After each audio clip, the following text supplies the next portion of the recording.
ଆଜି ତା ସହ କଥା ହେଲା ବେଳେ ମୋତେ ଯେମିତି ଲାଗିଲା ସେ ମୋତେ ଆଗ ଭଳି ଆଉ ନିଜର ଭାବୁନି।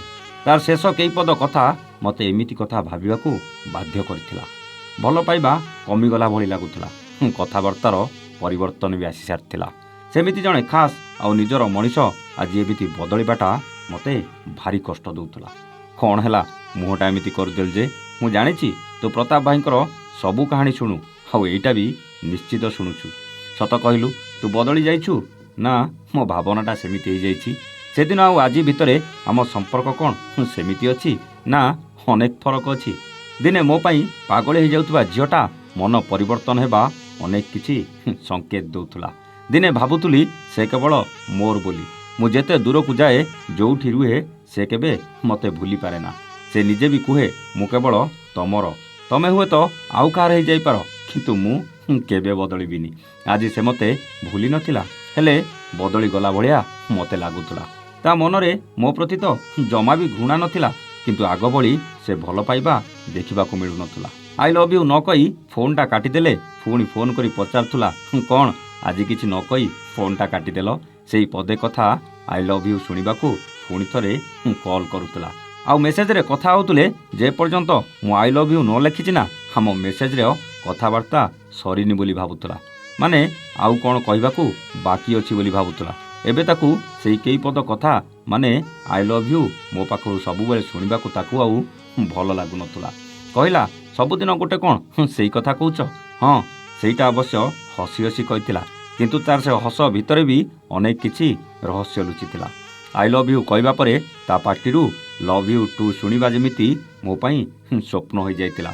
କିନ୍ତୁ ସେଦିନର ସେଇ କେଇପଦ କଥାରୁ ମୋତେ ଲାଗୁଥିଲା ସେ ଯେମିତି ତା ହୃଦୟରୁ ବାହାର କରି ମୋତେ ଫିଙ୍ଗି ସାରିଥିଲା। କିଛି ଦିନର ଦୂରତା ବୋଧେ ତା ମନକୁ ବଦଳେଇ ଦେଇ ସାରିଥିଲା। ବେଳେବେଳେ ଏମିତି ଲାଗୁଥିଲା ତାର କିଛି ମଜବୁରି ନାହିଁ ତ? ହଁ, ସେଇଟା ବି ହେଇଥାଇପାରେ, କିନ୍ତୁ ଦିନେ ଯାହା ପାଖରୁ ସକାଳ ଆରମ୍ଭ ହୋଇ ରାତିଟା ସରୁଥିଲା, ସେ ଆଜି କେମିତି ମୋତେ ଏମିତି କହିପାରିଲା? ଟିକିଏ କଷ୍ଟ ହେଲା, କିନ୍ତୁ ସବୁ ପରେ ତା ଭଲ ପାଇବାକୁ ନେଇ ମୋ ମନରେ ପ୍ରଶ୍ନ ଉଠାଇବା ମୋତେ ଜମା ବି ଠିକ୍ ଲାଗିଲାନି। ଆଜି ବି ସବୁ ସକାଳ ତା ଭାବନାରୁ ଆରମ୍ଭ ହେଇ ରାତିର ସେଇ ଟକିଆ ତଳେ ତାରି ଭାବନାରେ ସରୁଥିଲା। ସମ୍ପର୍କ ଆମର କେମିତି ଆଉ କେଉଁ ଜାଗାରେ ଥିଲା ମନ ସିନା ପଚାରି ଚାଲିଥିଲା, ହେଲେ ତା ପ୍ରତି ଥିବା ସେ ଭଲ ପାଇବା ଆଜି ଜମା ଟିକିଏ ବି କମ୍ ନଥିଲା। ତାଠୁ ଦୂରତା ଯେତେ ଯେତେ ବଢ଼ିଲେ ବି ଭଲ ପାଇବାଟା ସେତେ ସେତେ ବଢ଼ି ଚାଲିଥିଲା। ହୁଏତ ତା ଭଲ ପାଇବା କମି ଯାଇଥାଇପାରେ, କିନ୍ତୁ ମୋର କମିବା ଜମା ବି ସମ୍ଭବ ନଥିଲା। ସେ ମୋ ହୃଦୟରେ ସେଇଠି ଥିଲା, ମନ ତାକୁ ସେମିତି ଖୋଜି ଚାଲିଥିଲା। ହେଇପାରେ ସେ ଏବେ ବଦଳିନି, ଆଗକୁ ବଦଳି ଯାଇପାରେ, କିନ୍ତୁ ମୁଁ ବଦଳିବାର ପ୍ରଶ୍ନ ନଥିଲା କି ତାକୁ ମୋର ହୃଦୟରୁ କାଢ଼ିବା ସମ୍ଭବ ନଥିଲା। ସେ ମୋ ଜୀବନ ସେଦିନ ଯେମିତି ଥିଲା ଆଜି ବି ଠିକ୍ ସେମିତି ମୋ ଜୀବନ ହିଁ ଥିଲା, ଯାହାକୁ ମୋ ମନରୁ କାଢ଼ିଦେଲେ ମୋ ହାର୍ଟ ବିଟ୍ଟା ବନ୍ଦ ହେଇଯିବାର ସମ୍ଭାବନା ବି ଥିଲା।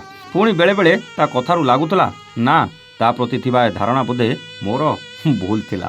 ମୁଁ ତାର ଥିଲି, ଆଜି ବି ଅଛି, କାଲି ବି ତାରି ହିଁ ରହିବି। ସେ କିଛି ପରିସ୍ଥିତିରେ ପଡ଼ି ମୋତେ ଏମିତି କହିଦେଇଥିବ। ଏସବୁ ଭାବନା ଭିତରେ ସତରେ ସେ କ'ଣ ସବୁଦିନ ମୋର ହେଇକି ରହିବ, ନା ସମୟ ଆଉ ପରିସ୍ଥିତି ଅନୁସାରେ ବଦଳିଯିବ?